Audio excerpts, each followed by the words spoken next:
day. Every day.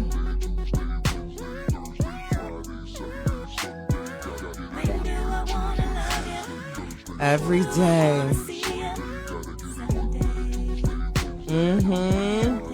Every day. Shout out to the room.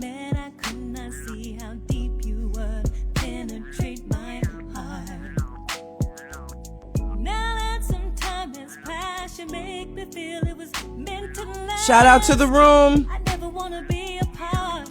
Oh no. Monday, Tuesday, Wednesday, Thursday, Friday, Saturday, Sunday. Every day, shout out to the room. Hey y'all. Every day. All day. Thank you. I see y'all filing in here. Get in here. Come on. I want to love you all the time. I want to see you every day.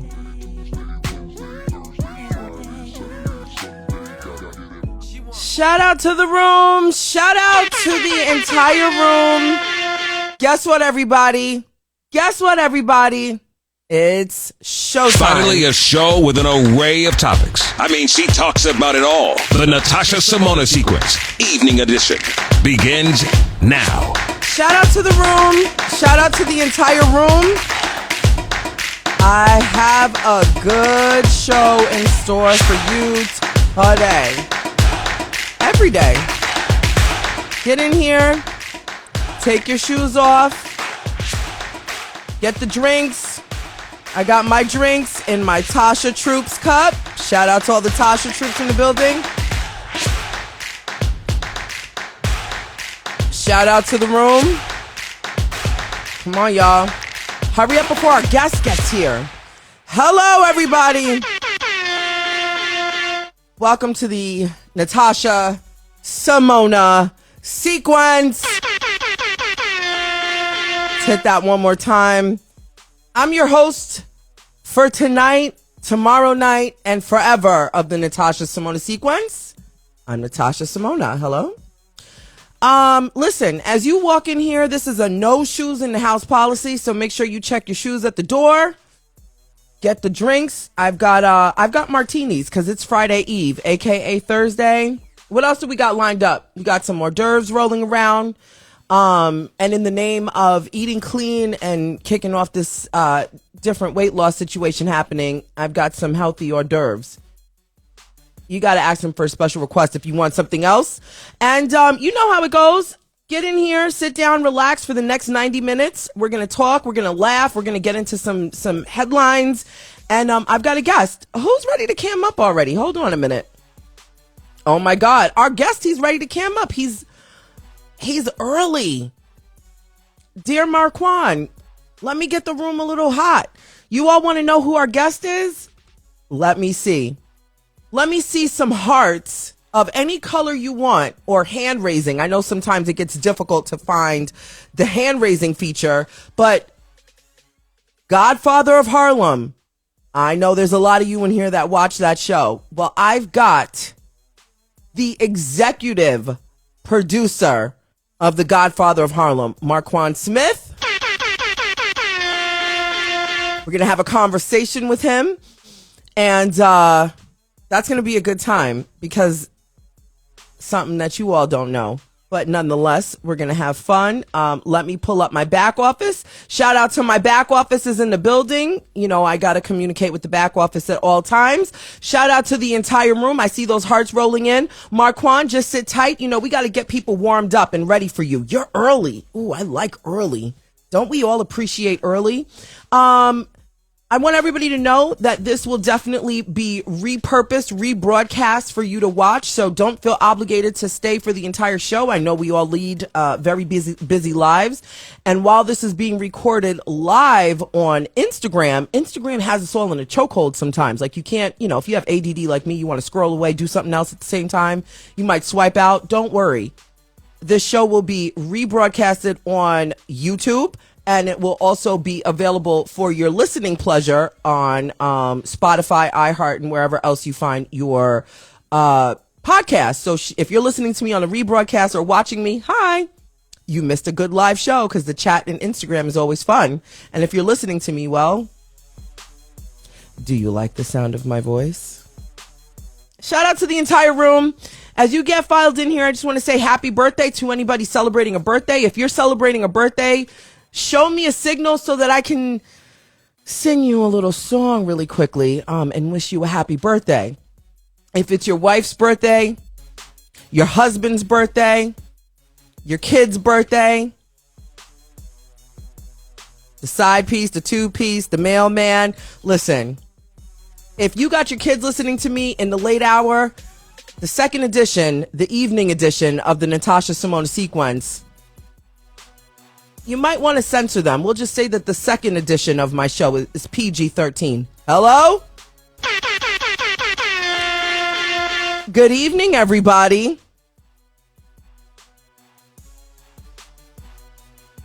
Oh, Chanel said, I thought that song was exclusive to me, Tosh. It was because I sang it directly to you. Hello? Happy birthday, Chanel.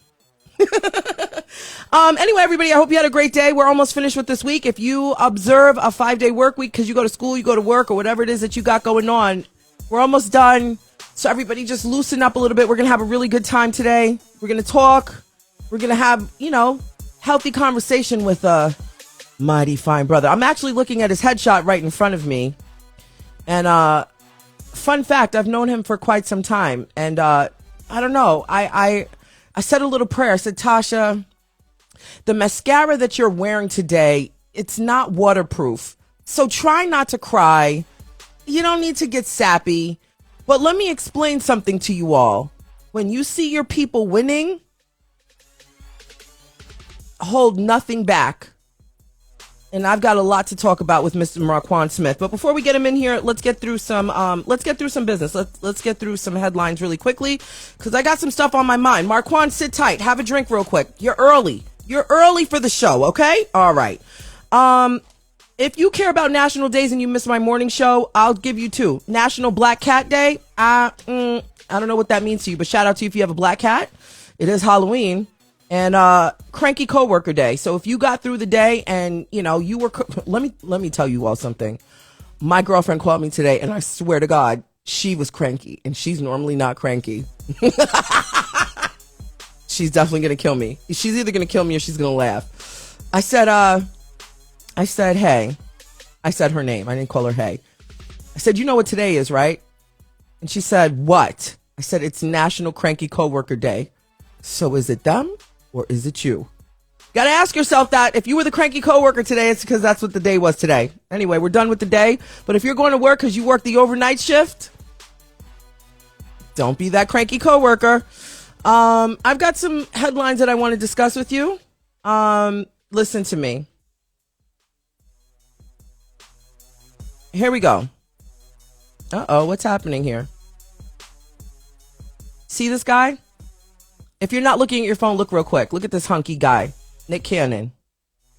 He's expecting baby number 12. Save your comments. Save them. I know I tell you all to speak your mind here, but save it really quickly. This man is making sure that he populates. Nick, you're getting expensive. You're getting really expensive. I can't afford all of these Christmas gifts at this point. And I'm concerned. And the only reason I'm concerned is because I don't care about how much money you have to support these kids. I'm concerned about the quality of time that you're giving to them. And there's no physical way that you can give each individual child the amount of quality because of the different households that's being split. That is my greatest concern.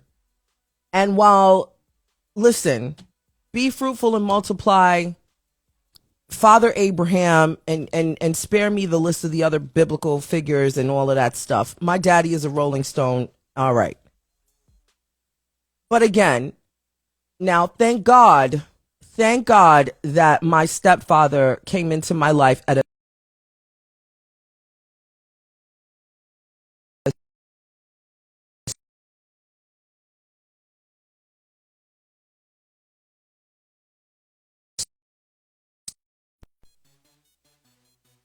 Are we back? Hello? Let me communicate with my back office. I'm just going to act normal and act like every time I put my phone on Do Not Disturb, this one particular call seems to get through. But we're just going to act normal and keep it rolling. Listen, thank God that my stepfather stepped into my life at the young age that I was. And that's my dad. That's my daddy. And you know, sometimes I'm talking about my biological father. Sometimes I'm talking about my stepfather. I never identified him as my stepfather, but for the sake of conversation, we're going to roll with that, right? And so I didn't miss out on having a daddy. Do you understand what I'm saying? But when my older brothers and sisters my older brothers and sister would talk about things of our biological father, it always made me feel like, I wonder what it's like to have whole siblings, if you understand what I'm saying. So my older 3 siblings, they are whole siblings to each other. And then my dad and my stepfather and my mother have my little sister. And so I don't have a whole sibling. Do you understand me? So when I was when I was raising my children, or when I was in the family planning portion of my relationship, it was really important for me to have whole siblings because I knew what that felt like. Okay. So my 2 boys, same mother, same father situation. So I'm telling you that piece because it does something. So to anybody listening to me and you've got multiple children and things like that, I really want you to understand and pay attention to these kids, no matter how old they are. It really, I till this day, I wonder, like, what does it feel like to have whole siblings? And that might sound crazy to some of you, but it's a reality that needs to be recognized. And when I think about Nick Cannon, money isn't everything. Yes, your kids are going to get great education, and yes, they're going to go and do wonderful things in sports and so on and so forth. But, you know, this is probably, if I can lean on a theory, this is probably why he's having multiple children with each mother. If I can put a little smart theory to it, it makes sense. Do you understand what I'm saying? Roll with me here. And you know what? I'm not quite mad at that from that standpoint, but I just want him to, I've been saying this. I would love for him to have a compound and everybody has their own house and a little piece of property and land and stuff like that. And then the main house, like the main house is like over here. And then all of the mothers, except Mariah, have a house. And then, you know, I don't know, but baby number 12 is on the way. He's got three women pregnant. The baby that's on the way is with this lady here, Alyssa Scott. And there goes, rest the soul of Zen, baby Zen, who passed away last December. All right. Shout out to Nick Cannon. He misses no shots.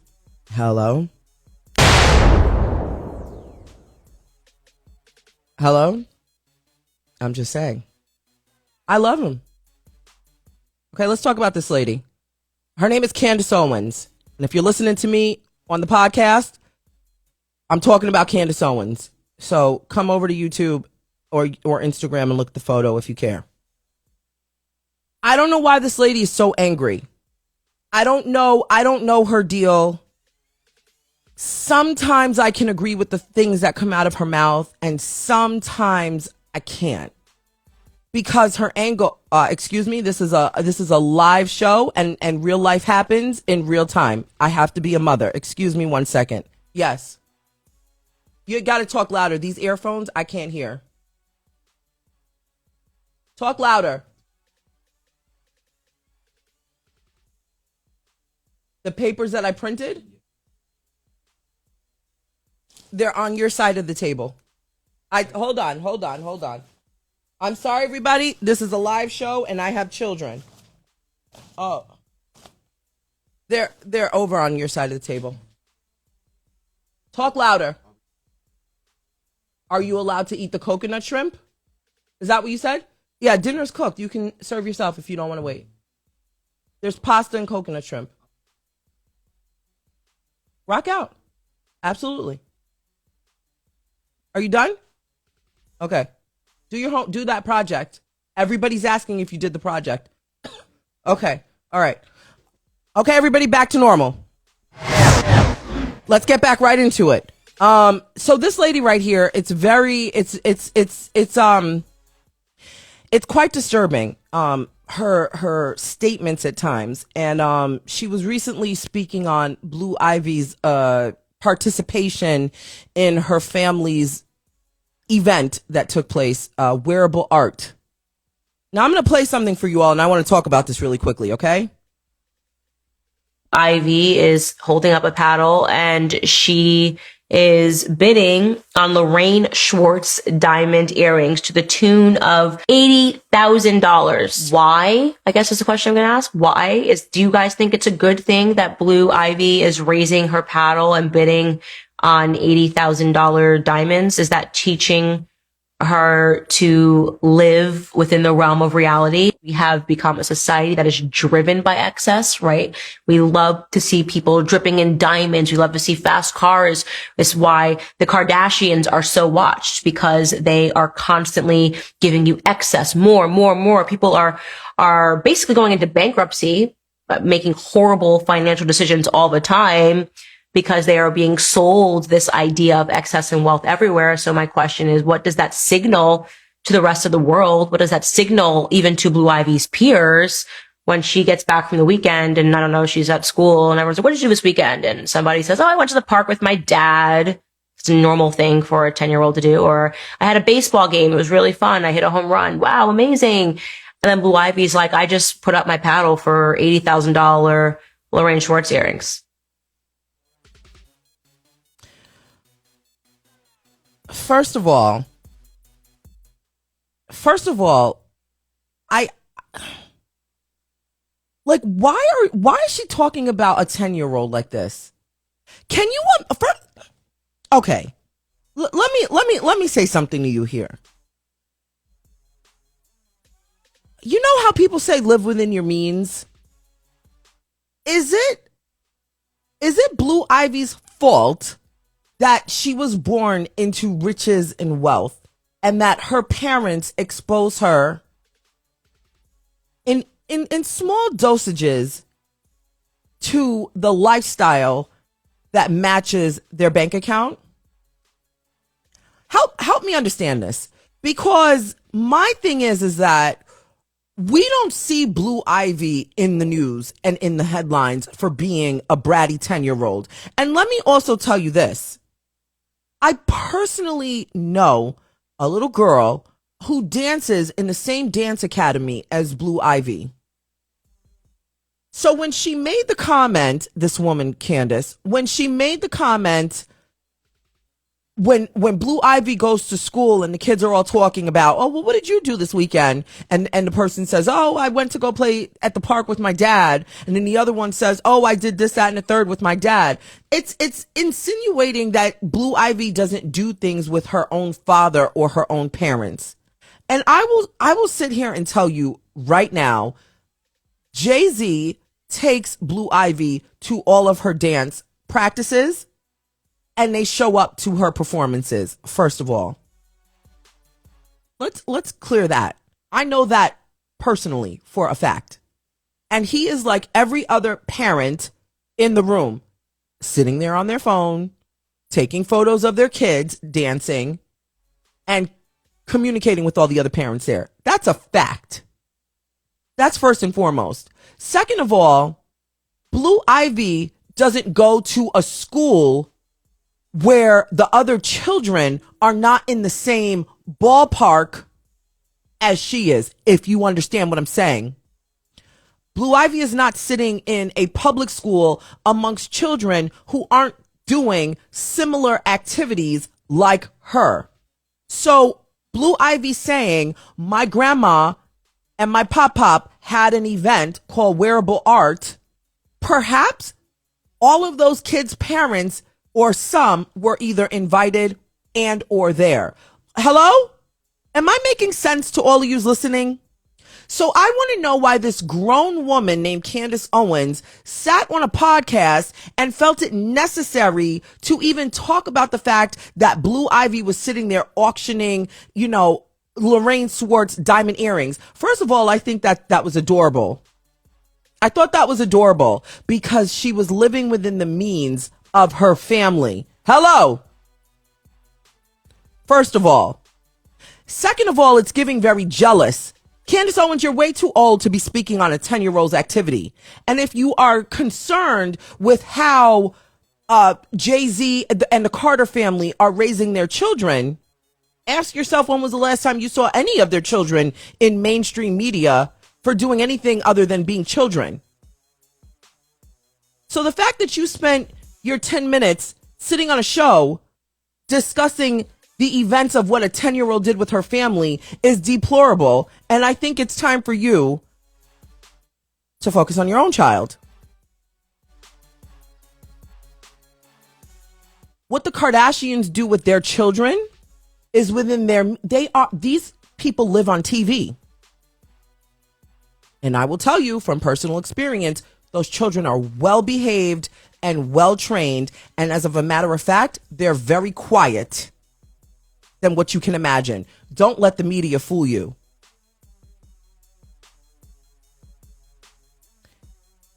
I don't care to raise my blood pressure anymore on this. I think it's very strange when people speak on children directly or even indirectly. I think unless there's something that they did something that is, should be raised, and it's in a format of saying parents, you know what I'm saying? Like in a parental tone. Not Candace, you sound very jealous. And I don't know this woman, and I really don't care to have, and I don't have internet beef with people. I don't do that nonsense. I don't even have beef with people in real life. People beef with me and they're beefing all by themselves hello? So I don't know her. I'm just speaking from an aggravated standpoint because I just don't like the narrative that she puts out there to make it seem like the Carters are neglecting their child and they're, why is she bidding on earrings? Because she can afford to. Hello?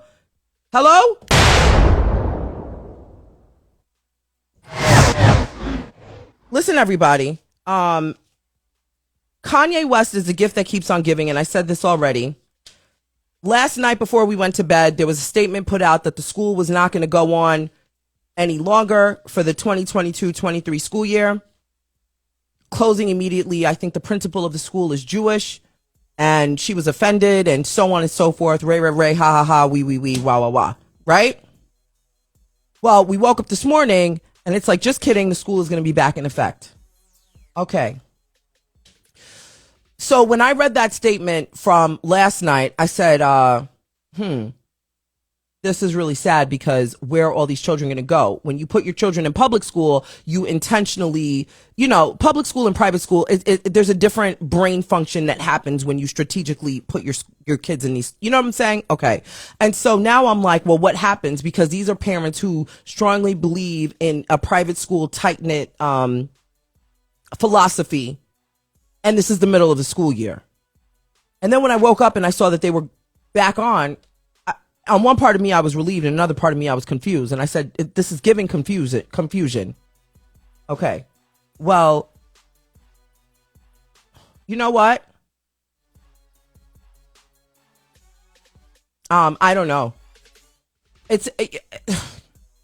Oh, Kanye. Can somebody get him on my show? Dear Kanye, I really would love to have a conversation with you. Come over here. Come over here for like 15 minutes, 10 minutes. I really would. I just want to talk to you really quick.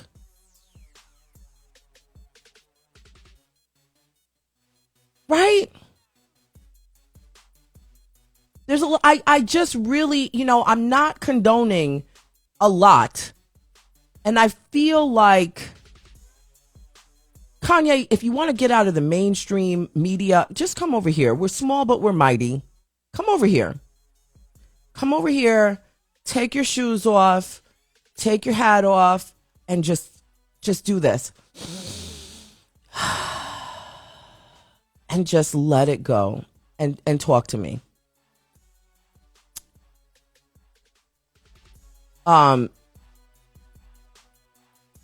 I feel like we can really shift a bit over here. I don't know why, but I think anybody in the room have a direct contact to Kanye?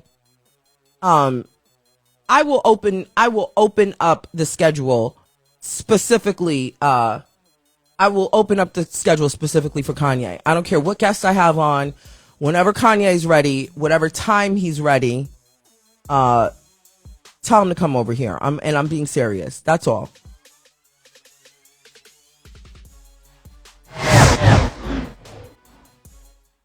Listen to me. We've got a treat of a guest tonight. The headlines are over with, everybody. Straighten up. Let's get some water. Yes, I have some nice. Oh, it's so cold going down my chest. We've got an amazing guest tonight. Executive producer for the award-winning streaming show on Epix, Godfather of Harlem. You better call your friends in here. It's going to be a good one. We've got Markuann Smith. He's coming right up. So everybody straighten up. Go replenish your drinks. Go use the bathroom. Make sure you wash your hands. We practice cleanliness over here. And in a few short seconds, we're going to get Markuann Smith in the building. Let's replenish these drinks, everybody. Finally, a show with an array of topics. I mean, she talks about it all. The Natasha Simona Sequence, Evening Edition. All right, everybody. Almost time. We're almost there. Shout out to the room. Uh-oh.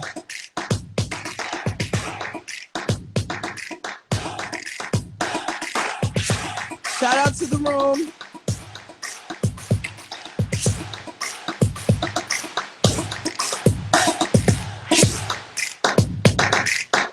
As we await our guest, do a little stretch. All right, everybody. Shout out to the entire room. Markuann is about to walk through the door. If you have any questions for him, please make sure you put it in the question box so that I can intentionally see it. Until he walks in here, I'm going to address this one question in the question box. What does it say? E. Butler says, Tosh, I'm a 61-year-old with ADHD, and I see you. Never meds. My mom taught me. Salute.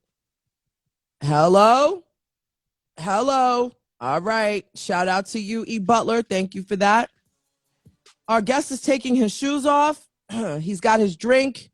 I see him walking over. He smells amazing. Oh, sorry. He was driving over. Shout out to Mr. Markuann Smith is in the building. Hey, Tosh. How you doing? How are you? It's been way too long. Amazing. Yes, good evening to you and your wonderful guest out there. Hello, everyone. You. First of all, I just want to start this by saying I am so amazingly freaking proud of you. You never quit. You never stopped. You never gave up. You believed in yourself when people didn't even bother to flip your script over. I was telling my mom today, she said, who's the guest that you have on? I said, you know the show Godfather Harlem, blah, blah, blah. Of course, everybody knows your show. I said, he used to come to the house, but not really. You'd be probably sleeping. I said, we used to drive up the West Side Highway in the convertible Saab, dreaming, praying, wishing, smelling it. And we would go eat and we would talk. And then you would go back home. I don't know if you disclose where, man, you lived over in Queens, Long Island, something like that. You would drive me. Yeah, you would drive me up to Westchester and then take the bridge. And I said, Mom, he never gave up on himself. So I just want to say I'm proud of you, friend. I really am. Thank you so much. Thank you. Thank you. So I don't even know where to start. Hold up. Uh-huh. And I'm proud of you as well too, for everything that you're doing and everything that you're a force to be reckoned with. and I love everything you're accomplishing right now. Thank you. Thank you. So listen, it's one of these things when I'm having these interviews, what I like to call conversations with people that I actually know, I could easily just kind of kick back and be Tosh all over again, but I want to know you. So, I didn't even know you were born in Harlem. I just always knew you was, shorty from Queens over the bridge. So for you to be, you not only are you the executive producer of Godfather of Harlem, but you're actually in it. Like, what is this all? And you're now approaching season 3. You're filming. Like, you took a break to talk to me. Hello? Yeah. You're literally filming season 3, like as we're talking. What does that feel? What does this moment feel like for you? Oh man, I think when we first got picked up, it didn't really hit me. It wasn't so surreal to me until the Teamster walked up to me and said, I want to thank you for not giving up, because you not giving up allowed me to feed my family for the next 6 months. And now that, we got turned down by 3 networks when we were actually shopping the project, we became the highest rated show that the network has ever had. And that's a great achievement to me, bringing a different demographic to Epics, which is now MGM Plus. And, I tell people all the time, don't look at my breakthrough, look what I've been through. Don't look at the glory until you know my story. So, yeah, I'm very excited. We're on season 3. We're being released January 15th, Martin Luther King Day weekend. I tell people he had a dream and I had a dream. I mean, this was an 18 to 20-year journey for me. This wasn't an overnight success. As you know me, you know me for a long, long, long time. You get 1,000 no's. You have to believe in yourself when no one else believes in you. You got to be your biggest cheerleader. So just by you saying that, and I want you to be real with me. We're safe here. Before you got that yes, I want you to take me to 3 months before the yes. What were you feeling like Man. 3 months before the yes? Well, Even 2 months. Well, I could say this, right? I had just got let go from BET. I was at BET for about 16 years. And due to the merger with Viacom and BET, they started getting rid of all the brown faces. So you look across the cubicles, you don't see BET HR anymore. You see Viacom HR, you see Viacom Finance.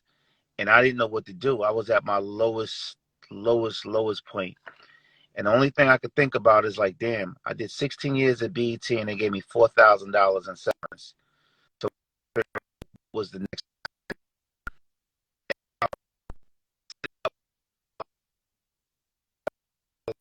like probably 8. I said,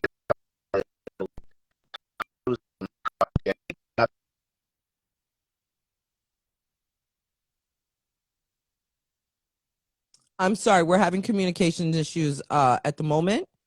Markuann, I'm not sure if you can hear me right now, but we're experiencing some technical difficulties.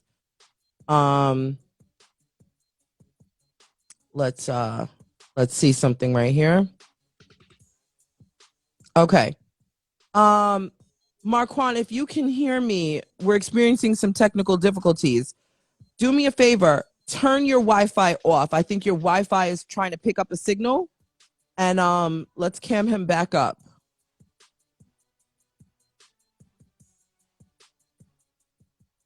Okay, everybody, if you're enjoying this so far, let's see some hearts. And like I said, any kind of questions you want me to ask, put it in the question box. So we got chopped up right at the juice of your story. So as I was saying, I worked at BET for 16 years as what was called a permalance, right? And with permalances, you have no benefits. You don't have the French benefits like an associate. So permalance means you were the permanent freelance. So absolutely. you have That's a permanent position, but freelance, quote unquote, absolutely. benefits, sort of say. Yeah. Okay. That's a way for them to save quote unquote money. That's the way to save from giving people benefits and things of that sort. So for 16 years I was there. I got let go, got a $4,000 release saying thank you for all your 16 years of work. peace, we don't need you anymore. So I had to figure it out, man.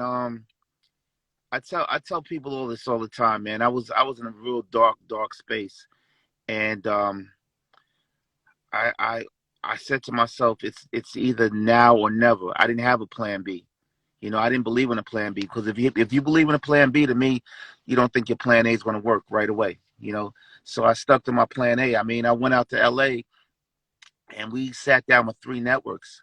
I mean, we got passed on by networks, and think about sitting in a room with an Academy Award-winning actor, that's my big brother, Forrest Whitaker, and another accomplished Emmy Award-winning writer, Chris Brancato, who created Narcos, and we're still getting passed off. All these companies think about is, and they care about, is their ROI, what's their return on investment, right? So I got turned down by the big dogs. I came back to New York like, wow, and you only get one chance at this opportunity. So I remember it was Christmas going into New Year's. I didn't know what I was going to do next, what I had planned, where my life was going to go. And I got an email from my showrunner, and I love him to death. That's my brother, Chris Brancato. And Chris said it was a noble failure.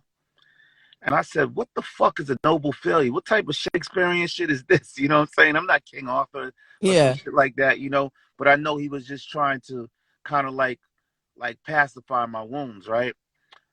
And then I got another email about 2 weeks later and said, hey, there's a guy by the name of Michael Wright who just came in from Steven Spielberg's company, Amblin Entertainment, who's over at Epix right now. Now, people really didn't know what Epix was. Epix is under MGM. It's a premium streaming service, but it's under MGM. It's not an HBO. It's not a Showtime, but they have good projects. So he said he was looking for the next big hit. So Forrest and Chris and Paul sat down in L.A. I couldn't make it back to L.A. because I couldn't afford a ticket to get back out to L.A. I was flying on buddy passes. I was sleeping on garage floors. This is 3 months. Yeah. Before the break. Before the break. Now think about it, right? Everybody wants success. People say they want success, but are you ready to eat a tuna fish sandwich when you can't afford a meal? Or are you ready to eat ramen noodles? Are you ready to sleep on a garage or sleep on somebody's floor because you can't afford a hotel? Are you ready to humble yourself and say, hey, you have a buddy pass hookup? Because I got a meeting at Netflix on Monday, and I got to get out of JFK on Sunday. These are the things that I was doing to try to accomplish my dreams. And it came down to the last wire, and this was like in February. It was like all or nothing right now. And Forrest and them had a meeting with Michael Wright, who's a good friend of mine's. And Michael said, I don't want to be coy about this. The world needs to hear about this story and about this show. And my phone was off for the last disconnected? No, it was just off. I wasn't picking up because I was in a funk. And Forrest was leaving me messages, and he said, Markuann, why you not picking up your phone? We just stole the series in the room. And it was just like, it just felt like a whole heavy load was just lifted off of me, man. And, I get in projects, and I tell people it's not easy. I mean, I work on a set every day. I've been in the rooms. I know what it is. When I got my deal with Disney, an executive told me for me to get my show sold and for me to star in it, I might have been struck by lightning twice. That's what they told me.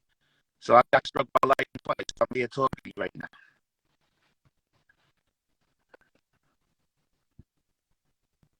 Markuann, if you can hear me, we're experiencing some audio issues. Can you hear me? I can hear you very clear. Okay, you're back right now. Right when Okay. you said you got struck by lightning twice is when it started getting a little interesting. No, what I said was when I got my deal with ABC Disney and I was sitting down on their campus in Burbank, an executive said to me, hey, I want you to manage your expectations. For you to get a show sold in this business and to star in it, you might as well get struck by lightning twice. And I'm telling you right now, I guess I got struck by lightning twice because I'm still here. Hello. Look at that face. Yeah. Look at that face. But it didn't stop there. I tell people all the time, even actors, I had to audition for my own role as an executive producer. Nothing was given to me. I was hazed. I'm the youngest executive producer. Nothing was. I had to show everyone that I wanted it. I had to prove to people that I had chops. Even from reading with Forrest all summer and going back and forth with him with lines, and him being my biggest support, I still had to show that people that I had chops. And I remember going in feeling real funny, like, damn, I'm auditioning in front of my peers. You're People that are on the auditioning for stage your own show, like in for my front of your own, yeah, exactly, for my own show. And I think it was the first day of shooting. It was a 0 day that the network saw me on. They saw a film on me, and it was like, yeah, we like him, and they had to come down and renegotiate and talk to my lawyer and make it happen. Wow. So now the show is sold, you're auditioning, things are rolling. Are you believing that this is happening, or are you still waiting for the red tape somewhere? Like when No, I did mean, when did the actuality of this feel real to you? so let me tell you something. Just because someone says, you know what, we want to make that show, we want to buy it in the room, nothing's a done deal till the signature is there. Because you Yes. have two major companies talking about money. Who's going to pay for what? The studio is going to pay what percentage, the network is going to pay what percentage. It's the logistics. It's about the algorithms. It's about the metadata. How is this show going to do overseas, foreign sales? It's a business, So after we got greenlit, they still had to negotiate the business end of it, and it took about 4 to 5 months for all the paperwork to close and everybody to agree, and then we proceeded to make the best show possible. Okay, so you win an Emmy. Godfather of Harlem Yeah, wins an Emmy. yes, it is. It has. It's so crazy. Big shout out to Swiss Beats. I brought Swiss Beats on as the executive music producer, and that's my brother. And I knew no Somebody one. tag Swiss Beats in here. Let's see if we could cam him up tonight. That would be I lovely. I knew no one can do this better than Swiss. Swiss is New York. They had a lot of Yes. great producers that they wanted to use, but it wasn't no one that I felt could bring this to fruition other than Swiss. And then Swiss combining with Rick Ross put out a beautiful title track called Just in Case. And Yeah. before the show opens, that's what you hear, and we definitely won an Emmy.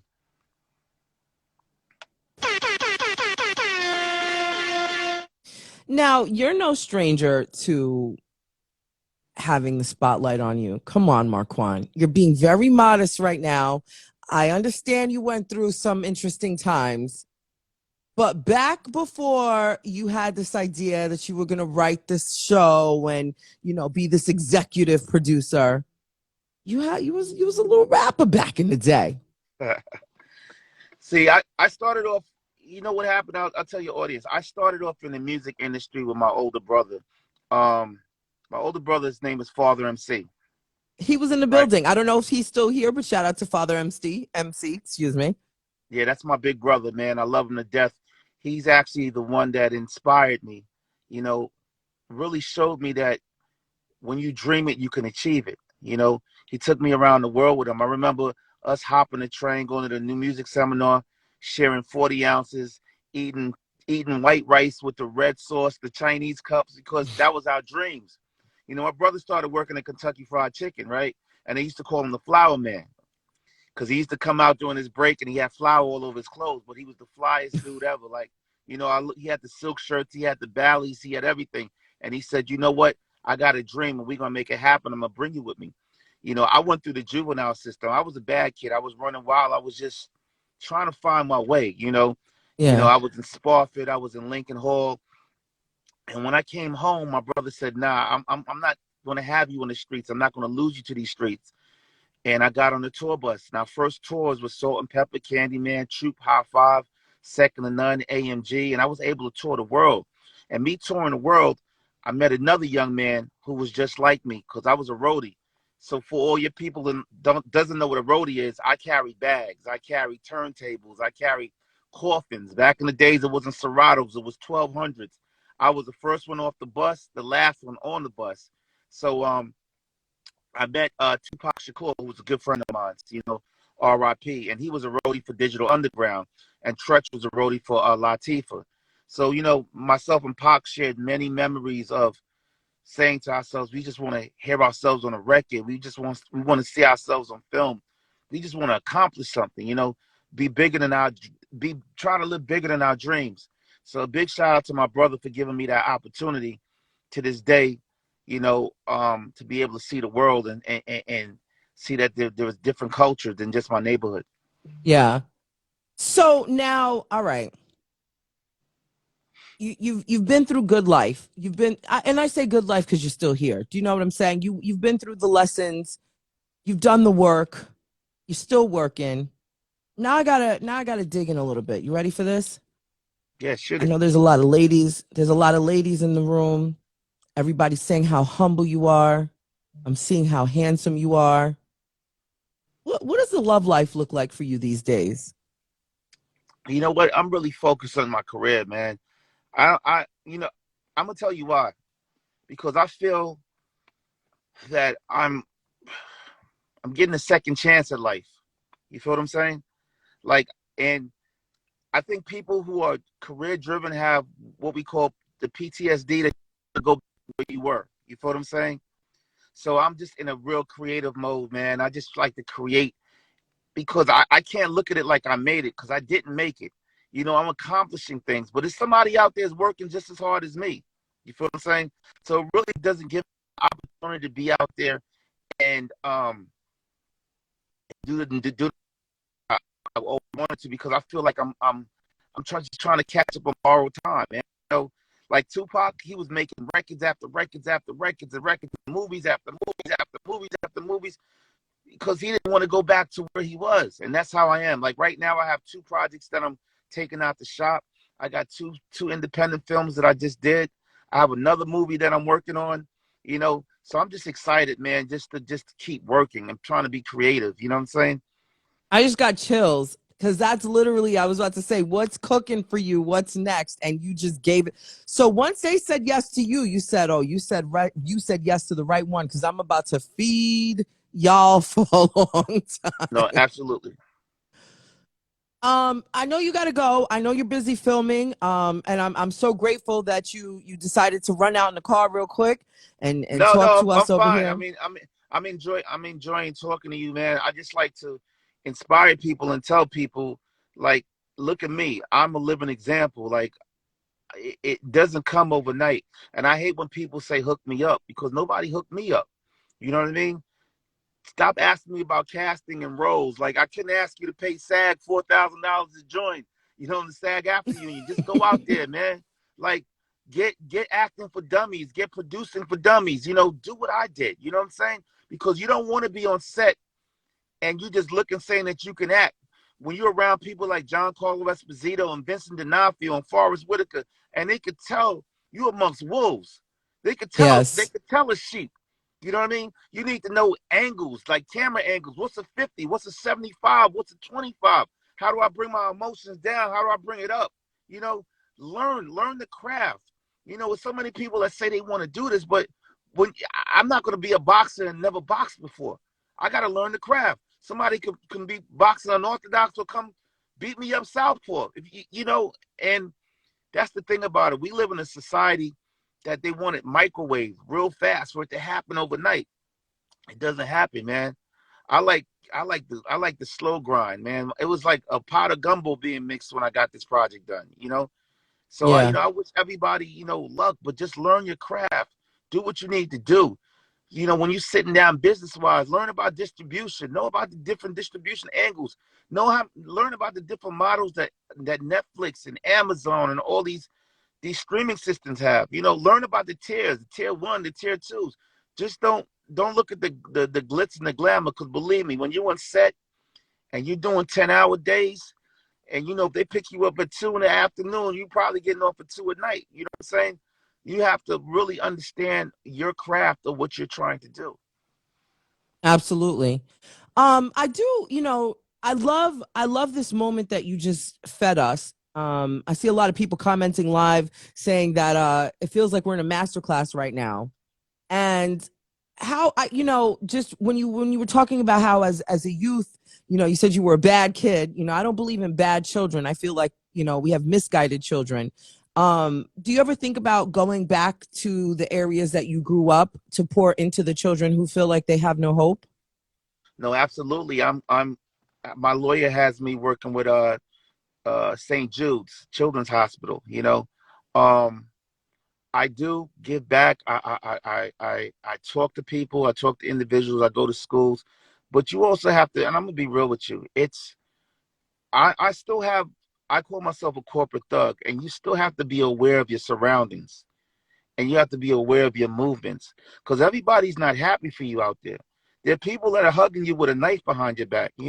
Yes. And I look up to my friend Nipsey Hussle and what happened to him. I look up to Stack Bundles and what happened to him.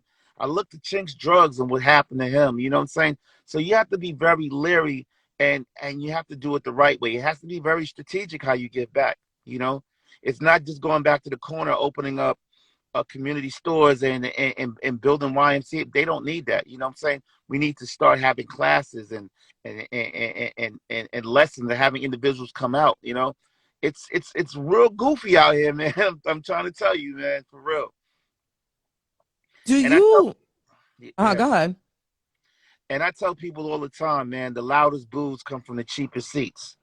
And the reason why I say that, you can't be in a $20 seat booing LeBron James. The peanut and the beer guy don't even want to walk up that high to sell you any beer and peanuts. So you have to really believe in yourself and champion yourself. Yeah. In you saying that, when you hear it before you arrive, you're like, you listen to what people are saying, especially when you trust the advice. But now that you're in it, now that you are amongst the people, for lack of a better word, you're in that level that you've been working hard and praying for. Do you and this is not quite the word I want to use, but when you go to bed at night, do you feel alone and like a little scared because now you know that there's so many more eyes on you and so much more maybe hate or negative Now, aggression? you know what? It's funny that you say that, because I just went through something like that with someone that I thought that was my friend, right? And I was told, during media training, I was told, I sat down with Forrest. I was told that my life was going to change, right? And you have yourself, you got to look at it like this: run with wolves, all you learn how to do is howl. But when you run with eagles, you learn to fly. And everybody's not ready to fly. Some people would rather just hold you down so you can't fly. And we did an episode about crabs in the barrel on season 2, and that's real out here. That is so real out here. I try to help as much as I can. Sometimes you have to save yourself as well. And selfish doesn't mean you're being selfish to yourself, but you got to understand there are people out here that really are happy for you. You may be one of the genuine people that are very happy for me, but there's 10 other people that are like, yeah, whatever. Who is he? I don't care. He's flossing. You know what I'm saying? And it's just crazy, the mentality of that right now. Right. Can you hear me clearly? Uh-oh. You're I can hear breaking you. up just a little bit. I can Okay, hear you. you're back. You're back. Yeah. Okay. Now, okay, before we get into the question, I know I said that before, but can you give us a little insight on what the next project is? We already know you're filming the third season of Godfather of Harlem. Can you give us a little bit of a Well, insight to what you got coming up? I have 2 projects I'm very excited about. One is with Ed Bonero, who created and it's going to be a lead for season in Queens. I don't Uh-oh, want you're to say, but his you're name is. you're breaking up. You're breaking up just a little bit. Start that right over. Is it Can you me? hear me now? Can you hear me right I now? can hear you now. I heard you I say said that. I'm doing a project with the creator of Criminal Minds, Ed Bonero, and Mm. George Tillman. If you know George Tillman, he did Notorious, he did the Barbershop series, he did Men of Honor. So George Tillman and Bob Title. I'm doing a police procedural with a friend of mine's. He's known as Life in Queens, but the world knows him as Corey Pegues. And he has a book called Once a Cop. It's an amazing book. It's about his life, how he used to sell drugs for a notorious street gang in Queens called the Supreme Team.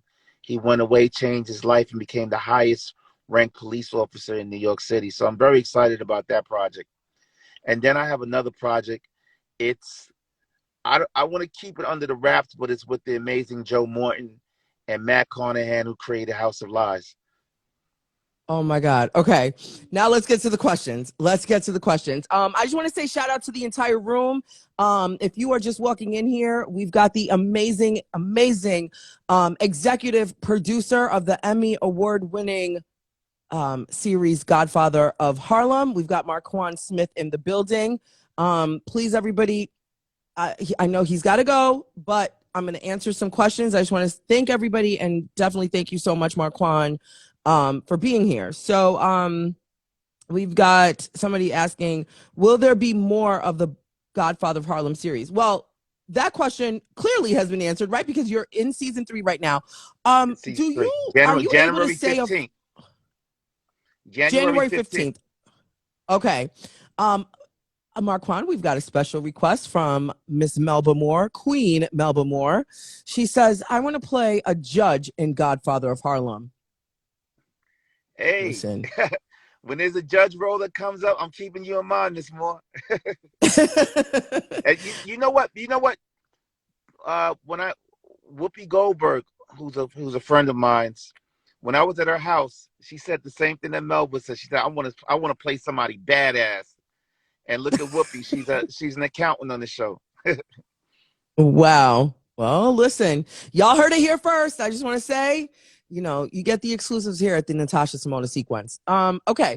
And we've got, Shanette James says, how old are you, Markuann? My birthday is coming up, November 19th. I'll be 46. What, already? Yep. November 19th.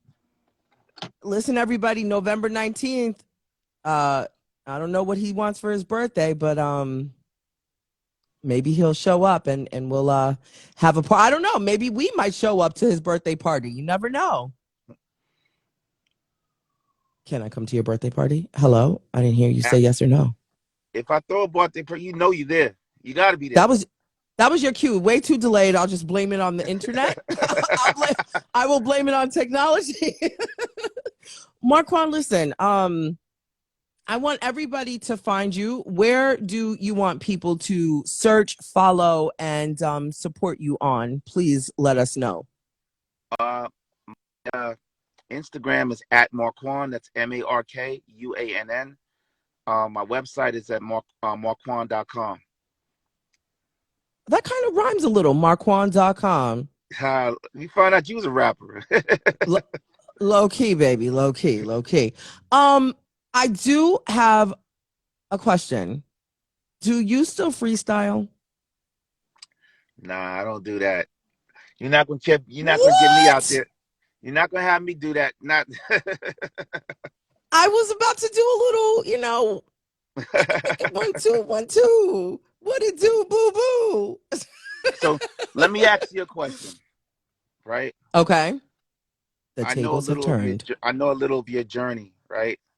Yes. So you can relate to what I've been through because you moved all the way from New York to California. And for you to be able, I know there's a lot of things that you went through and God's been protecting you and your children. And I love the fact of what you're doing right now. And you're inspiring people, letting them know that, you know what, I never gave up on my dreams as well. And you're living your dreams right now. So I want to applaud you and salute you for that. Thank you. So it's not really even all about me. I want to give you your flowers while you're here right now, because most people don't even have the guts to take the A train to Manhattan. You took a journey that you didn't know where you were going to and moved to another coast to reestablish your life, and I applaud you for it. Thank you. Thank you. We're gonna act normal. I'm not gonna cry. Swear to God, I'm not. Um, you know what? It hasn't been easy, as you know, and I feel like if it were easy, then what kind of appreciation would we have for the journey? You know what I'm saying? And I'm not saying this because you're here, but you have come up in my conversations even before your show got picked up because we were running around working for these media companies, grinding, with these dreams bigger than we could imagine, but we never had conversations of doubt. um it was me, it was you, it was Todd Tucker, you know what I'm saying? Like, we don't name drop, but you know the crew. And it's like it's inspiring when the people that you ran around with doing the most innocent, pleasurable moments of living life, you see them winning, it becomes that much more, you feel like you can attain that. And you always said, Tosh, if I break before you, I'm taking you with me. And you always checked in. And I felt like, yes, I owe myself, but I felt like I also owed you, and I owed you know what I'm saying? Like, didn't you feel like that? And probably still do. Like, I owed these people who never ever You know what? gave me their I back. Hmm. I agree with you. Even like, my younger brother, he's one of the dopest photographers and producers out there that I know right now, right? It's all about each one teach one. I gave him an opportunity of hiring him on my set, and now he works on so many different TV shows. He's doing his own thing. He took the reign and just ran. Like, you know what I'm saying? And I tell people all the time, like, listen, there's no bunk beds in the graveyard. And I'll tell you what I mean by that. If the Now Grim Reaper listen, knocks, you could be buried with me, okay? no, there's no bunk beds in the graveyard. If the Grim Reaper comes for you right now, I can't call you and say, yo, Tasha, we got to go. Nah, you got to go. I don't got to go. So you Yeah, have to live your life to the fullest and yeah. grab everything that you can while you're here. You only get one chance. This is a video game. You only get one man. You only got one quarter. And that's how I live my life. I've always lived my life like that. One of my favorite sayings is I watched Ferris Bueller, and he said, I forgot what he said, but he said something about life is moving so fast, you got to slow down and enjoy it and smell it and love it. And that's what I am right now. I just want to create. I got to create because I'd rather be dead if I can't create. You know, I like to create. I Spe- like to inspire people. I like to tell people that if I can do it, you can do it yourself. Speaking of smelling, I love to smell. And so I just want to know, like, right here, right on the side of your neck, what do you smell like right now? Creed. Just Creed oh, okay. Aventus. Creed of what? Creed Aventus. So I just want you to tilt your neck like this a little bit, and let me. Ah, it smells so good. Thank you so much. Okay. Okay, hold on. Let's act normal, everybody. Act normal. How many shows are in a season? 10 episodes. And do we know how many seasons we're gonna get? Are you allowed to say? Actually, never mind. Don't ask. That's probably No, something you can't say. I'll say this, right. We started off in 1963. Right now we're in 1965.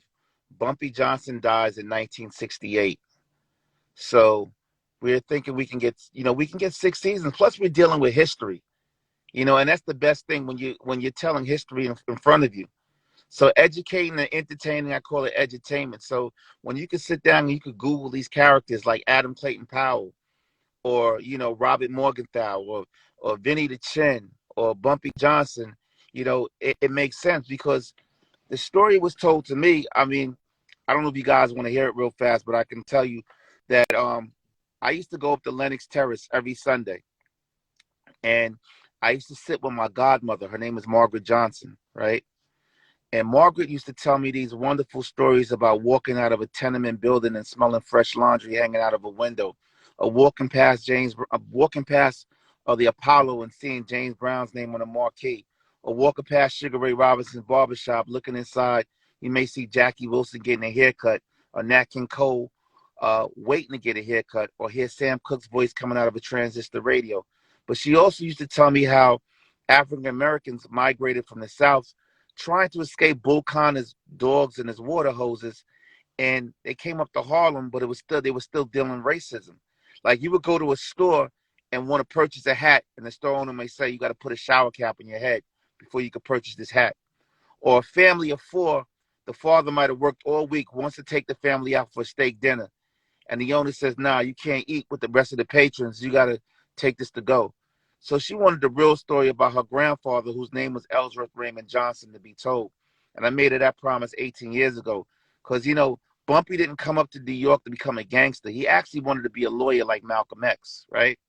But when the bursar at City College found out that Ellsworth Raymond Johnson was a black person, they said, "We don't give financial aid to people of color." So he took the cards that he was dealt, and he played it the best way he could. He was the first African-American gangster that sat down with the start of the Costa Nostra, Lucky Luciano, Frank Costello, Vito Genovese, Bugsy Siegel. He wasn't just a gangster. He had self-published poetry. It's rumors he beat Bobby Fischer in chess. He read Shakespeare. He read Nietzsche. So I made her a promise 18 years ago that I would actually make it happen. Wow. Wow. That's fascinating. Just that history. Do you know what I'm saying? Yeah. And I have to give a Wow. big shout out to Hello? Wait, say that one more time. I think you got a yeah, can you call. hear me now? Yeah, definitely. No, I said I had to bring in Professor James Small because the authenticity, he was there when Malcolm X got assassinated, and he became Malcolm's sister's bodyguard. So I wanted to make sure that the show had the real authenticity, and I brought Professor James Small on, who's a consultant and will be a consultant for the lifetime of the show. Wow. This is so I'm so excited for the show. I'm excited for you. I'm excited for the whole, the backings, everybody that started from the ground up, and just watching the fruition. Cause I'm sure that these are conversations that when you were getting those no's, this is the conversations that you were having that you wanted the people like us to receive. Do you know what I'm saying? Yeah, no, absolutely. And I tell people all the time, man, when you're walking into a studio or you're walking into a network, always remember these three words: ROI, return on investment. Everybody has an idea. Everybody has thoughts. Everybody's creative out there. But the first thing they want to know is how we're going to make money back. And when you're telling stories, I like to tell stories. What I call them fog cutter shows. If you know what a fog cutter is, I'll say like this: a tugboat's job is to cut through the fog and tow big boats into spaces, right? And that's the type of shows that you want to tell. I like to make history cool. Yeah. Everybody has their own lane. Like 50 is good with what he does, but I'm not trying to be 50 Cent. I'm trying to be Right. Markuann Smith. The way that I look at history is just through a different lens that somebody else looks at history. And it's room for everyone, but just make sure that you have your package together. Make sure that all your answers could be all the questions could be answered when they start asking those questions. Yeah. You really you came in here and gave us a true masterclass. Hello? You need to do a TED Talk. I think that's next on your horizon. And that's immediate, not even next. I need you to get that together because this was really filling. Maybe you can do it for me, and then we can make it together. Hello? I accept. Yes, I do. Hello? But I also do want you, I want to challenge you here at the Natasha Simona sequence. And as your friend, I'm Tosh to you, okay? I do want to challenge you at some point to put together just something small, but I want you to go back to the neighborhoods that you ran around in when you were, 14, 15, 16, 17 years old. And I really want you to find a way to communicate to whether it's the Boys and Girls Club or something, because I feel like you have such a humbling, relatable spirit and a way that you can communicate to the youth and show them that, you know, there's hope, there's possibilities, and there's options. And you look like them. You know what I'm saying? No, absolutely. I'm challenging you, and we'll talk more about that. But I really want you to do that. Now, what thread count are you sleeping on tonight? Hello? You want an Emmy. I know you're not sleeping on nothing crazy, cheap. Hello? Silk. And for people who don't know, that is his nickname, Silk. Do you still go by that to anybody? Absolutely. If you knew me for years, that's what people call me. So, you know, if you just met me, you're gonna call me Markuann, but that's my nickname. My brother gave me that name, and yeah, that's what it is. Silk. I'm not calling you Silk, but I'll slide on. Hello, Tosh After Dark coming up next. I listen, Markuann, this has been such a delight to have you here. I'm full of so much more inspiration than ever before, and just based on the live comments that I'm seeing rolling in, like everybody feels so full, and I do want to thank you. I hope that when season 3 is wrapped, you come on here. I could be part of the press junket for you and your friends. Hello? Yeah, absolutely. You have a home here at the Natasha Simona Sequence. So I would love to have you back for just a little teaser. Thank you. And I want to tell your audience, please never stop dreaming. Like, keep going. Trust me. Don't look at, whether you hear from me again in life or see my show or anything, just keep going. Don't stop. Don't stop believing. All right. I'll calm down. Markuann, I love you. Be safe. Thank you. Thank you for having me. Thank you for showing up for me always. You're more than welcome to come back any day, anytime. I love you, friend. I do. Love you too. Have a good night. Everybody say bye to Markuann. Thank you so much, Markuann. Enjoy your evening. Get out of the car, okay? Good night, everyone. Bye-bye.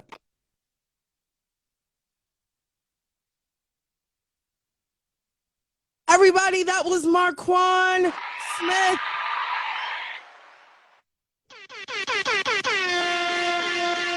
Hello?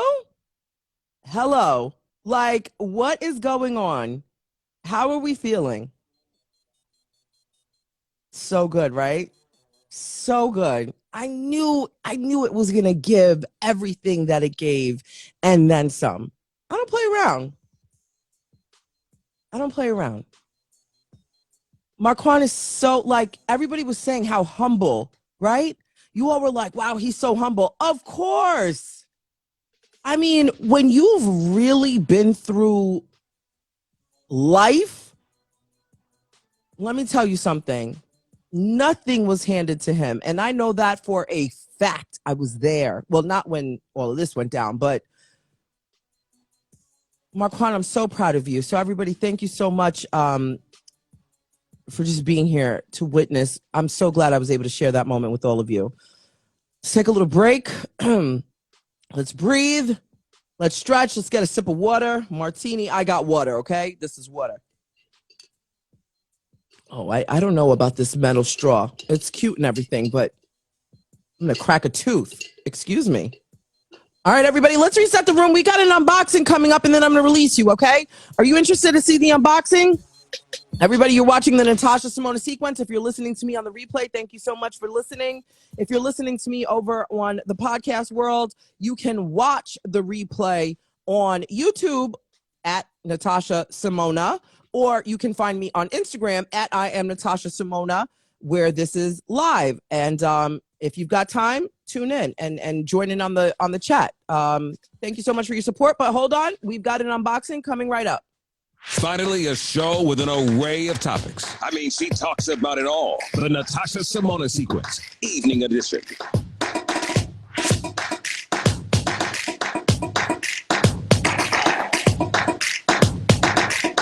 Okay, everybody, sit tight.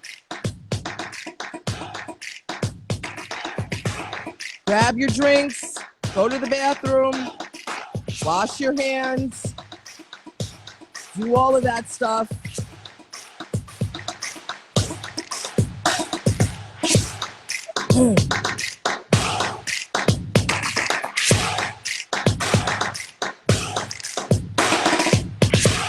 Shout out to the entire room. Shout out to the entire room. We're going to get through this unboxing and then I'll release you back to your other real lives. I just want to say thank you to everybody that has contributed to the wish lists. Thank you so much. It's always an overwhelming amount of gratitude that the boys and I have. There's 2 of them there. If you are new here, then definitely hit the link in my bio and you can find all kinds of communications there. This show is literally powered and operated by you and supported all by you. So everything you all do, thank you. There is a Cash App there. For those of you that don't have Cash App, hit me behind the scenes. For those of you that want the P.O. box, hit me up behind the scenes and we'll do all of that. Also, really quickly, pass me the book there. If you're going to stand there, you got to work. Pass me this book right here. This one. For everybody that joins in on the morning show, I do have a morning show. If you are new, if I'm new to your ecosystems, in the mornings, we end the show by reading from this book, The Book of Patience. And I have put a link in the bio. There is a link there to make life just a little bit easier. So if you want to purchase the book and read together, you can purchase it there, The Book of Patience. It's in the link in the bio. So definitely, feel free to read from there. All right, everybody. Let's get this box open. Can I get the other one, please? It's a little easier. I'm actually stalling right now because I'm looking for something. I'm sorry? No, there's a white one. Oh, there it is right there. Okay. Hold on one second, everybody. I'm actually looking for something. Oh, thank you. I am very hot. Hold that fan right there.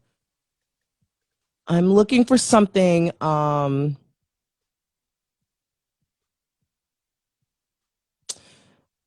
Okay. I thought I could find it. Anyway. Yeah, never mind. Okay, here we go. Here we go, everybody. Let's do this unboxing. Okay, let's see what this is. Is there a way that you could put the fan down so you don't have to hold it? Okay. Okay, here we go. It's good right here. Thank you. Oh, look at this. All right. So it is covers for my studio earphones. So it goes over these. So when I'm recording, these get very sweaty very, very quickly. They get very sweaty and it's starting to wear away because some of you don't know, but I do voiceover work and I do radio imaging and all of that jazz. I do use my voice for other purposes. And I was gifted these covers to make it easier to sit through. So thank you so much. Let's see who this is from. It doesn't say. It doesn't say who got me these, but I just want to say thank you. Is there another? Yep. There is. Okay. Hello. Enjoy your gift. I see you, Tosh. Your day is coming from Sean. Thank you so much, Sean. Thank you, thank you, thank you. I'm putting those to use probably as soon as I'm done. If you want to open it, wonderful. Thank you so much. Hold on a minute. So you open it. All right. My 10-year-old is opening the next box.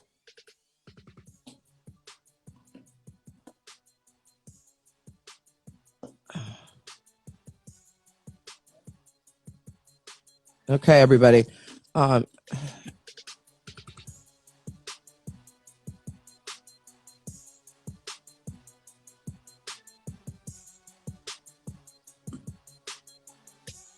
Is it open?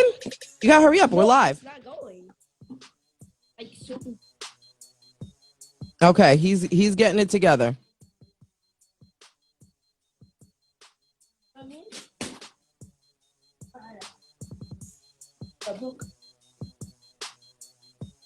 What is it? Hold on a second. It's a book? Okay, there's a book. Let's see who. Oh, wow. Okay, here we go. This looks like it's from my 13-year-old. It's a book off of the kids' wish list. The City We Became. Who got this for you, Sonny?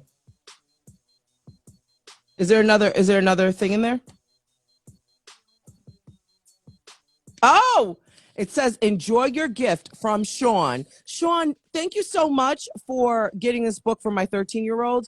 He is a huge avid reader. Amir, please come over here and say thank you. Thank you to Sean. I really appreciate it. I'm sorry. It's just the way the microphone is set up. You got to speak right here into it. But come closer. Okay, Sonny. Thank you to Sean. I really appreciate this. Now look at the camera and give the best smile. Now, everybody asking if this 13-year-old has finished his, since I have him here. No, he has not finished his project. Don't move. Don't resist me. Look at the camera.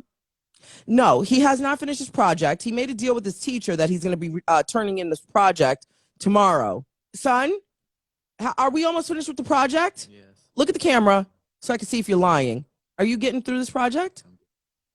You are getting through this project? Yes. And I just want to let you know that everybody is always asking for you and about you because they're concerned. Look at the camera. Do we believe him, everybody? Look at everybody saying, hey, 13. Hi, everybody. Okay. They said if you don't act right and get your project done and respect me, that they're going to not buy you any more books. Are you sure they said that, or are you saying this? The people said that. They said revoke the wish list. I swear to God. The whole wish list. Well, once they found out that 10 was also part of the boys' wish list, they said, well, we can't do that. And they said, look, Nicole Nick says yes. Look, Charlene says do the project. Okay, go on. All right, Nicole just said, no, we didn't. that's another Nicole. There's lots of them in here. Look, somebody else said yes. Look at that. All right, don't get caught up reading the comments. Listen, all right, get out. You go back to the project. All right, are you doing okay though? Seriously, you are? Okay, I'll be finished in a few minutes. Okay, please do not start reading the book. Okay, I'll be out in a minute. Okay, 10. Since you're here, let's say thank you. Thank you. That's it. Have a nice rest of your evening. Okay, everybody. Okay, are you getting through your homework, please? Okay, all right. Yeah, I don't have time for you to hurt yourself. Yeah. All right, everybody, there goes 10 and 13. All right, let's put this here. Let's put that there like that. And okay, let's put the scissors back. Shout out to the entire room. Thank you so much to everybody. That's been just so amazing. Your support really means beyond what you can ever imagine. Natasha, your son needs to respect his parents. They are right. And you know what's best for their children. Yes, this is true. I have them both on a straight and narrow. Although this morning I had to get up in there. Oh. Shout out to the entire room. Shout out to everybody. I really hope that you enjoyed the show this evening. This show will be saved. All of the replays are saved right here live on Instagram. I do save them on my page, but for everyone that likes to watch their videos on YouTube because they don't feel like they're being held hostage on their phone, yes, this video will be up on YouTube 10 minutes after the show is over. This video will be up on YouTube if you want to view it over there. For those of you that are not already following me on YouTube, please follow me on YouTube at Natasha Simona. That's how you can find me, and prior episodes and stuff like that.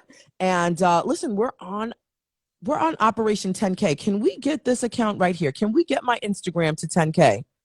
There's enough people in here that if you repost me and your people repost me, I can actually do a real giveaway. I've got 3 companies that want to partner with us, the Natasha Simona sequence, when I get to 10K. I know you didn't know. Actually, I did tell you guys that. I told you that a little while ago. I've got 3 companies already waiting. They're like, when you get in the high 9,000s, we have a 10K giveaway. That's real, but I can't do a giveaway until I get to 10K. So all of you, let's get this account up to 10K. Share me, tell a friend to tell a friend. Spread the word. The Natasha Simona sequence. We're growing. We're going straight to the networks together. The first 10,000 people. Hello.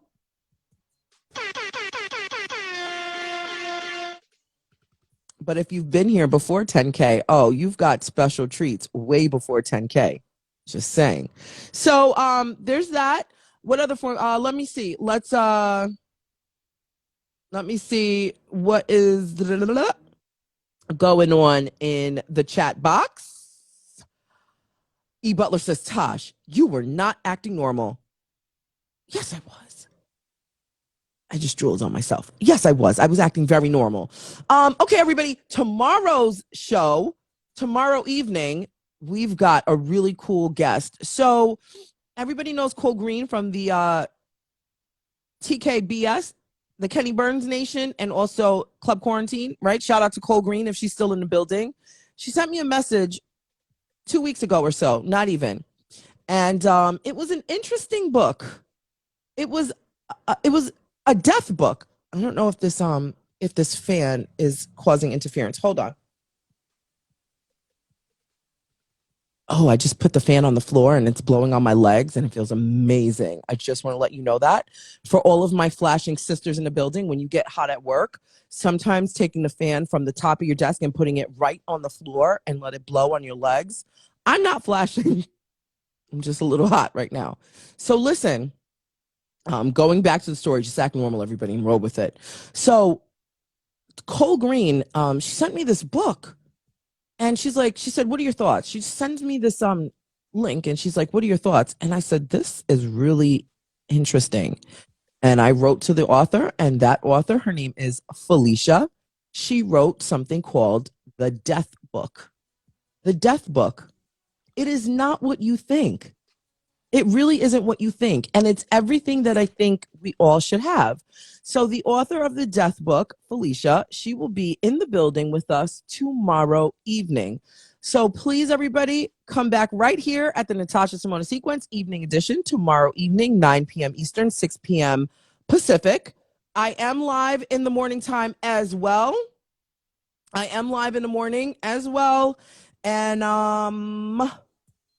oh, yeah. You want to know what time I'm live tomorrow morning? 7:30 a.m. Eastern and 4:30 a.m. Pacific. Just act normal. Thank God I didn't burp while our guest was here. You all know when our guest leaves, I just fall apart. So just let me fall apart and just act normal, okay? Let me look at back office communications. I do have a real back office. Oh, wow. Only one person from the back. My trusty lady from the back office is the one communicating with me tonight. Shout out to the rest of the back office, like Rick Party, who is not in the building, and the other back office, he who shall not be named. But here's my lady. She says, shout out to, hello, Shiva. Shout out to Shiva. She's a new follower from last night. Hello? Shiva, welcome to the Natasha Simona Sequence. I'm so happy that you are here with us. Welcome to the show. Excuse me, it's not a show, it's a sequence. Welcome to the sequence. We are everything over here that you didn't think you needed, I hope. It's pretty obnoxious of me to assume, but I do hope you enjoy yourself. Feel free to back channel me, DM me, click the link in the bio, have fun with all the links and stuff over there.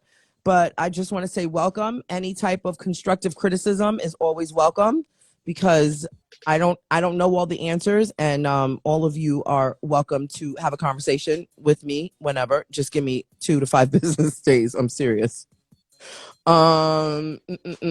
Let's see. Are your books on Audible? Yes, all of the books are available on Audible. If you click the link in the bio, if hold on. If you click the link in the bio, you can find the Audible. I want to shout out to John Ollie that is in the building. Hi, John Ollie. How are you? And Bestie's in the building, Rose's baby. And shout out to every single person that's here, that's been here. We are reading from this book, the Book of Patience. So we read from this every single morning. I feel like it's such a great way for us to just start our day with a little peace, patience, and just get you through the crazy traffics of the crazy cities that we all live in, and dealing with people at our jobs, at our schools, at our houses. And I love the feedback that you all have been giving me and sharing in the Discord and all of that stuff. This author, Courtney Ackerman, she will be on the show November 15th. Mark your calendar. So if you have been reading this book with me and you've been loving it, this author will be here November 15th, Tuesday, November 15th. She's going to be in the building. But tomorrow, we've got the author of The Death Book. I promise you, it is not what you think. It's everything that you need, that you didn't know you need. And it's really interesting. And I can't wait to talk to her just about how she got that started. And I think we're going to have a lot of fun. And I think it's a great way for us to end the week. E. Butler says, thanks, Tosh. I'm an auditory learner. You know what? So am I. You know what? I get it. I totally get it. So yeah, please click the link in my bio if you want to find some great reads. Last night's show, we had Dr. Ian. Dr. Ian was amazing. And if you all were in the building, if you haven't seen the show, it's available. The full episode is available on YouTube. So you can go there and fast forward through and watch the whole segment with Dr. Ian Smith, excuse me. I will be starting a new weight loss challenge. He's challenging me 4 months. And if you are interested in joining me, I will create something so that we can create a list, actually. If you're interested in joining this 4-month challenge that I will be doing with Dr. Ian via one of his books, let me know. The book is in the link in the bio. So if you want to go ahead and grab the book right now, click the link in my bio. When you click the link in my bio, it is the first link at the top that says we read together. So if you're interested in any of the books that I have talked about, the authors that I have interviewed here, like the other day we had Van Brown, who I call the Love Doctor. He was here. His book, The Love Symptoms, it's in the link in the bio.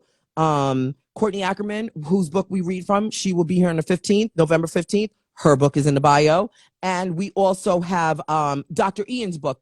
I put a couple of books in there as well. And the book I want you all to get, if you're going to be on this 4-month transformation journey, get Clean Living. Please, God, let that be the name of the book. Don't let me be on here leading my people down the wrong road. Hold on a minute. I'm going to tell you right now, because I am going to go to the link. I click the link in my bio. I click the link that says we read together. What? Is this the right book? The Clean 20.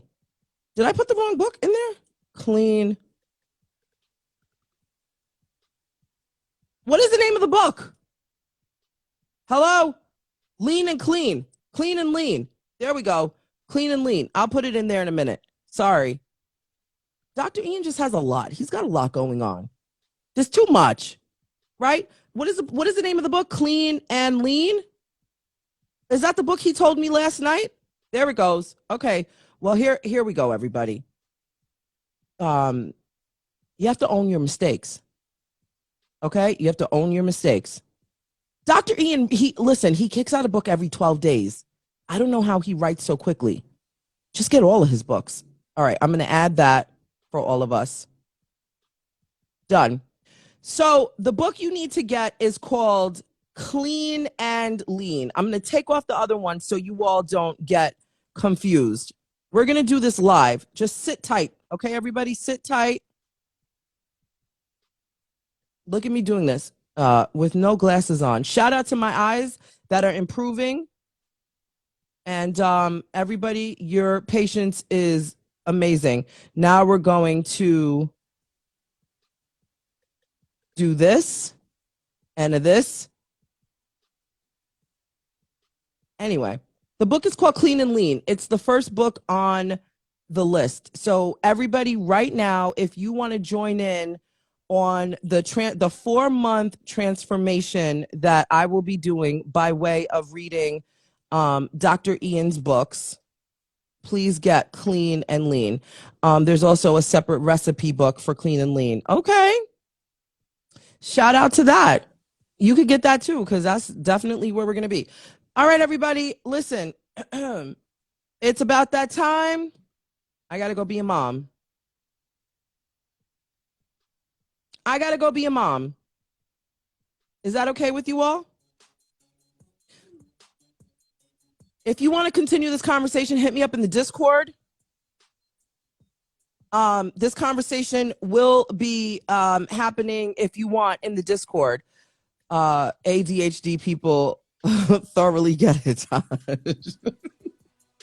You know what? I'm not fully diagnosed. Like, I wasn't diagnosed with ADD or ADHD, but I also do know, like, I got an issue. There's a little bit of an issue there. Judge me not. Okay. So listen, we're doing this all together. Anyway, everybody, I do have to go be a mom. So what's the Discord? Shiva, there's a link in my bio. Click the link in my bio, and I think the Discord says let's chat Discord, or let's talk some more Discord. Then everybody that's contributed to the Cash App, I just want to say thank you. You literally keep me off these Uber streets to get me writing and preparing. So if you all have been enjoying the content that's been coming out of my mouth that you've been witnessing, just know and understand that you all play a very pivotal role in making sure that I can spend more time writing and researching and calling and messaging and working, with the small team that I have that helps me. And so that helps me as well. What else? Is there anything else, back office? Let's chat more Discord. Okay, that's what it says. Let's chat more Discord. I don't know what I would do without my back office. So I just want to say thank you. And thank you to you all.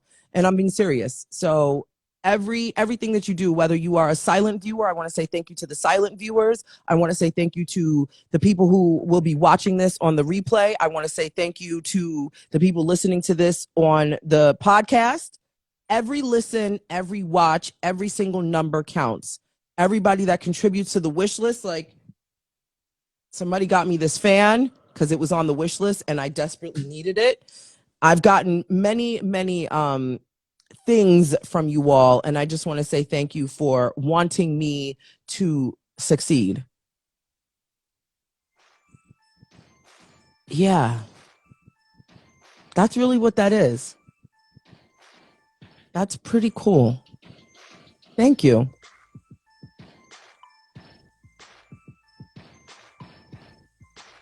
That means a lot.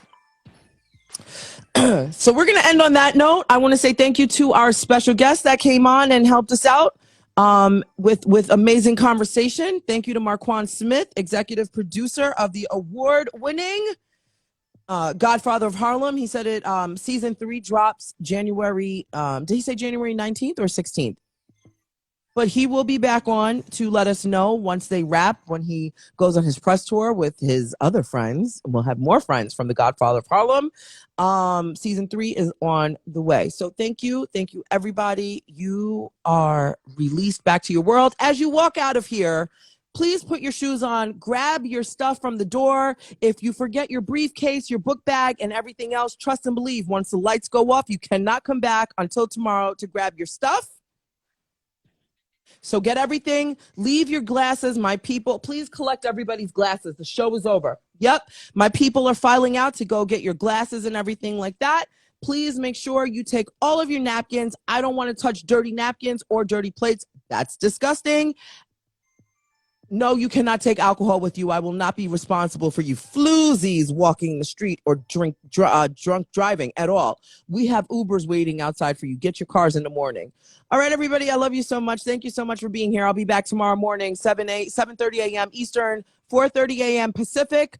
But if you don't join me in the morning, that's fine. I will be back for round 2 of the evening edition of the Natasha Simona Sequence, 9 p.m. Eastern, 6 p.m. Pacific. Everybody, I'm going to go be a mother and go to sleep. Good night. Thank you.